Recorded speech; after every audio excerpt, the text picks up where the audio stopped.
Hello friends, Gayatri క్రియేషన్కు స్వాగతం. ఈరోజు మనం అబద్ధాల అక్క అనే కథ గురించి చెప్పుకోబోతున్నాం. దీన్ని రచించిన వారు వి సూర్యనారాయణ గారు.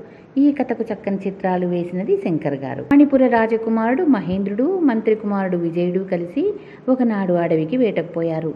వేట తమకంలో పడి వాళ్ళు దిక్కుదారి పోగొట్టుకున్నారు. ఇద్దరు బాగా అలసిపోయారు. దాహంతో నోళ్ళు ఎండిపోయాయి. నీటి కోసం ఆరాటపడుతూ వాళ్ళు ఒక అడవి దారిన వస్తుండగా ఒక చోట పాడుపడిన దేవాలయం కనిపించింది. లోపల నుంచి మనుషుల అలికిడి వినవచ్చింది.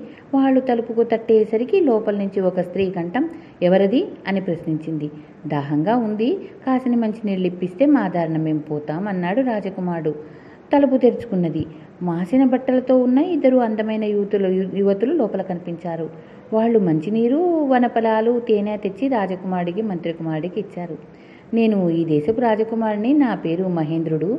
నా మిత్రుడు విజయుడు, మంత్రి కుమారుడు. మీరు నిర్జనారణ్యముల మధ్య ఈ పాడుపడిన గుడిలో ఉండటం ఆశ్చర్యంగా ఉంది" అని రాజకుమారుడు అన్నాడు. వెంటనే పెద్దది జవాబు చెప్పింది, "మేము కూడా రాజకుమార్తెలమే. ఒక రాక్షస స్త్రీ మా తండ్రిని భయపెట్టి ఒక రాక్షసుడి కోసం తీసుకుపోతుంటే మేము ఆ రాక్షసుని మోసగించి తప్పించుకొని పారిపోయి వచ్చి ఇక్కడ దాక్కున్నాం. మా తండ్రి దగ్గరికి ఏ మార్గాన పోవాలో మాకు తెలియలేదు. ఒకవేళ వెళ్ళినా మళ్ళీ ఆ రాక్షసికి దొరికిపోతాం. మా తండ్రికి ఆ రాక్షసి అంటే తగని భయం. మీరు ఏ దేశపు రాజకుమార్తెలు? మీ తండ్రి గారి పేరేమిటి?" అని రాజకుమారుడు అక్కను అడిగాడు. "అవన్నీ అడగండి, చెప్పుకోవటం మాకు అవమానం. మా తండ్రికి మరింత అవమానం" అన్నది అక్క. ఆమె పేరు కుసుమవతి అని, చెల్లెలి పేరు కమలాక్షి అని రాజకుమారుడుకు తెలుసుకున్నాడు. అతను విజయుడితో రహస్యంగా సంప్రదించి తనకు కుసుమతి పైన ప్రేమ కలిగినట్టే విజయుడికి కమలాక్షి పైన ప్రేమ కలిగిందని గ్రహించాడు. అతను ఆ అక్క చెల్లెలతో, "మేమిద్దరము మిమ్మల్ని ఇద్దరిని పెళ్లాడడానికి సిద్ధంగా ఉన్నాం. మాతో వచ్చేయటానికి మీకు సమ్మతమేనా?" అని అన్నాడు.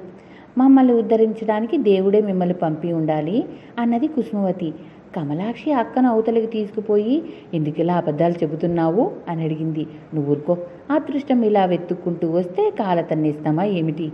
అన్నది కుసుమవతి. "మనం వీళ్ల వెంట వెళ్ళిపోతే అమ్మగతి ఏమవుతుంది? మన కోసం బెంగపడి కుమిలిపోదు" అన్నది కమలాక్షి. "ఎందుకు బెంగపడుతుంది? సంతోషిస్తుంది. ఆవిడకు మనం ఎంత భారంగా ఉన్నామో తెలుసా? మనకు ఒక దారి ఏర్పడితే బాగుండునని ఎన్నోసార్లు అనుకుంది. ఇక అటే వాగాక పోదాం, బయలుదేరు" అన్నది అక్క. చేసేదేమీ లేక కమలాక్షి అక్క వెంట బయలుదేరింది. నిజానికి అక్క చెల్లెళ్ళు ఒక సామాన్య కుటుంబానికి చెందిన వాళ్ళు. వాళ్ళ తండ్రి ఒక ధనికుడికి చాలా హెచ్చుగా అప్పుపడి అప్పు తీర్చలేకపోయాడు. "మీ కుమార్తెలిద్దరినీ నాకిచ్చి పెళ్లి చెయ్యి" అని ఆ ధనికుడు ఆయన్ను ఒత్తిడి చేయసాగాడు. ఆ దిగులతోనే వాళ్ళు తండ్రి మంచం పట్టి చివరకు మరణించాడు. ఆ తర్వాత వీళ్ల తల్లి ఆ ధనికుడికి భయపడి తమ కుమార్తెలను వెంట పెట్టుకుని దేశాంతరాలు పట్టి వచ్చి ఈ అడవి మధ్యలో పాడుపడిన గూడిలో కాపురం ఏర్పాటు చేసింది. ఇవాళ ఈ రాజకుమారుడు, మంత్రి కుమారుడు వచ్చే సమయానికి ఈ పిల్లల తల్లి బిచ్చమెత్తి బియ్యం తీసుకురావడానికి దగ్గరలో ఉన్న గ్రామానికి వెళ్ళి ఉంది. ఆమె తిరిగి వచ్చి తమ జాడ తెలుసుకోవటం అవసరమని కమలాక్షి ముందుగానే తమ పవిట చెంగు నుంచి కొన్ని పీలికలు చించి వాటిని ముక్కలుగా చేసి సిద్ధంగా ఉంచుకుంది.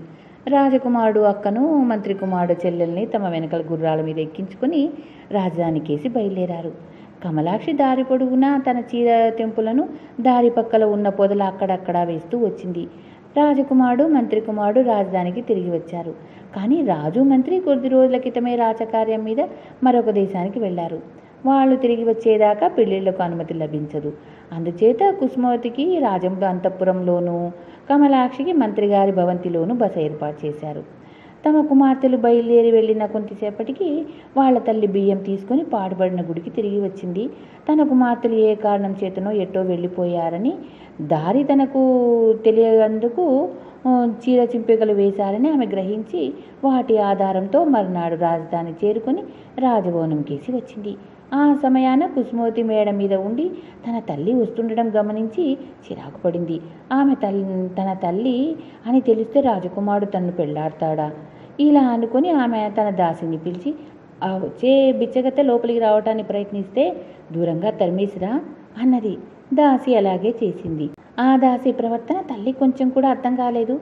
పక్కనే ఉన్న మంత్రి భవనం మీద నుంచి కమలాక్షి తాను ఎదురు చూస్తున్న తన తల్లిని చూసి, "ఆ నుంచిన మనిషిని మర్యాద చేసి పిలుచుకురా" అని తన దాసిని పంపింది. తల్లి రాగానే కమలాక్షి ఆమెకు మంచి భోజనం పెట్టించి మంచి బట్టలు కట్టించి జరిగిందంతా ఆమెతో చెప్పింది.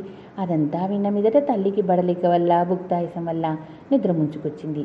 కమలాక్షి ఆమెను తన గదిలో ఒక పక్కన ఉన్న మంచం మీద పడుకొనిచ్చింది. కొంతసేపటికి విజయుడు కమలాక్షి గదికి వచ్చి రాజుగారు తిరిగి వస్తున్నారని, త్వరలోనే పెళ్లి నిర్ణయం అవుతుందని చెప్పి వెళ్ళిపోయాడు. ఆ పడుకున్న మనిషి ఎవరని అతను అడిగితే ఏం చెప్పటమా అని కమలాక్షి చాలా మదనపడింది. కానీ అతను ఆ ప్రస్తావనే తీసుకురాలేదు. తల్లి నిద్రలేచాక కమలాక్షి ఆమెతో, అమ్మ, అక్క అబద్ధాలాడి పెద్ద చిక్కు తెచ్చిపెట్టింది. నేను మంత్రి కుమార్తో నిజం చెప్పేస్తాను. ఆ తర్వాత మన దారిని మనం పోదాం అన్నది. వద్దు వద్దు, అక్క తెలివైన ఆలోచన చేసింది. మీరిద్దరూ సుఖంగా ఉండటం ముఖ్యం, కానీ నాదేమిటి? నేను అందలెక్కాలా ఏమిటి? నేనున్నట్లే ఉండిపోతాను అన్నది తల్లి.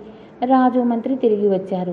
తమ కొడుకులు వాళ్లకు నచ్చిన పిల్లలను పెళ్లాడతామంటే వాళ్ళ అభ్యంతరం చెప్పలేదు. కానీ అనుకోని విధంగా ఒక చిక్కొచ్చింది.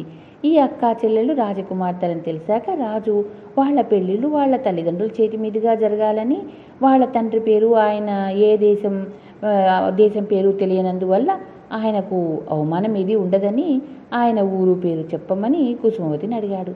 కుసుమవతికి గుండె జారిపోయింది. మాది మరకత దేశం, మా తండ్రి పేరు శ్రీపాదుడు అని తన నోటికొచ్చినట్లు ఆమె చెప్పేసింది. మరునాడే రాజుగారు కుసుమవతిని కమలాక్షిని మరకత దేశానికి పంపించడానికి సన్నాహాలు చేశాడు. కమలాక్షి తన అక్క వద్దకు వెళ్ళి ఈ గండం నుంచి ఎలా తప్పిస్తావు అని అడిగింది. ఇంత విషయం పుచ్చుకోవటం తప్ప నాకేమీ తోచడం లేదు అన్నది కుసుమవతి దిగులుగా. చాలా గొప్ప ఆలోచన చేశావు. మనం విషం తిని చస్తే మన సమస్య తీరుతుంది. కానీ అమ్మగతి ఏం కాను అంటూ కమలాక్షి తన గదికి తిరిగి వెళ్ళిపోయింది.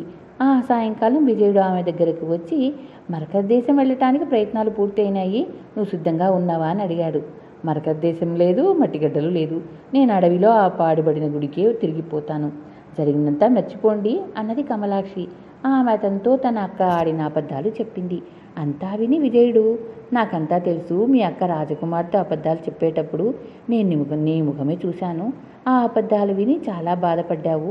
తర్వాత నీ గదిలో మీ అమ్మను చూసి ఆమెలో నీ పోలిక, మీ అక్క పోలిక కూడా గమనించాను.